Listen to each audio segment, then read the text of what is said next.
And he said, if I got on the plane, I would 100% have a stroke because my blood was so thick. My name's Martin Burr. I was diagnosed with AML in February 2016. Well, for a couple of years, I had all sorts of symptoms. I'd had debilitating gout in my legs. I'd had dreadful itching after a shower, unbearable itching. I was feeling very, very tired. I was lacking in energy, and I had bad headaches. I've been to see my GP numerous times, but he told me because I had a healthy lifestyle, it couldn't be gout. So he just gave me painkillers. And then I was due to fly off to America for 2 months on a family holiday. And my wife said to me, this was a week before we went, my wife said, you better go and get some more painkillers because they'd be expensive in the States. So I went to the GP. My GP wasn't there, and I saw the head of practice. And she said it all sounded very odd. So she sent me for some immediate blood tests. When the test came back, she said she'd never seen blood tests like it. So she sent me to the local hospital to see a hematologist. He started blood tests. He did a bone marrow biopsy, and he did a venesection every day for 7 days. My blood was so thick. To thin it down, he replaced it with fluids.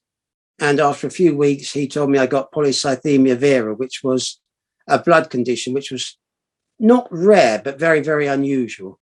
And basically, it had very little impact on my life. I had no side effects from the chemotherapy tablets. I didn't really think about the polycythemia vera. I certainly couldn't spell it. And he did mention at some stage there was a small, I think 10% chance of it developing to leukemia, but I didn't really think about that. And so I lived like that. That was 12 years. That carried on. We were away for New Year at my brother's in Lincolnshire, and I had my meal, and then I had an absolutely agonizing stomach pain. And I didn't know what to do. My brother was a GP, and he wasn't quite sure what it was. So I went to bed with a hot water bottle, and it was still very, very painful the next day. And I had to decide whether to go to hospital in Lincolnshire or come home to Twickenham, where I live. And I thought I'd rather come home. I didn't want to, didn't associate it with the polycythemia vera. I didn't know what it was. I thought it might be appendix or anything. And I thought I don't want to end up in hospital in Lincolnshire. I'd rather be at a hospital near home.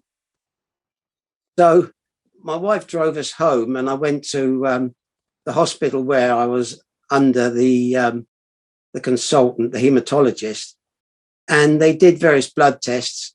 They said my spleen was enlarged, and the blood tests were very, very odd. And I was used to the blood tests being odd because even when they're maintaining polycythemia vera, the blood results aren't normal. And so I thought, oh, well, I better go and see the hematologist again. So I went to see him.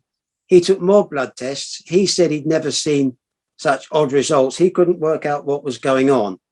So he said he was going to refer me to a professor he knew who was an expert in blood disorders. And while I was waiting to see her, I was just getting more and more ill. I felt just generally very, very unwell. I wasn't actually being sick, but I just felt very ill and very, very tired. I had a few blood tests and so on before I saw her. And then I went to see her, and she very kindly but firmly told me I'd got AML.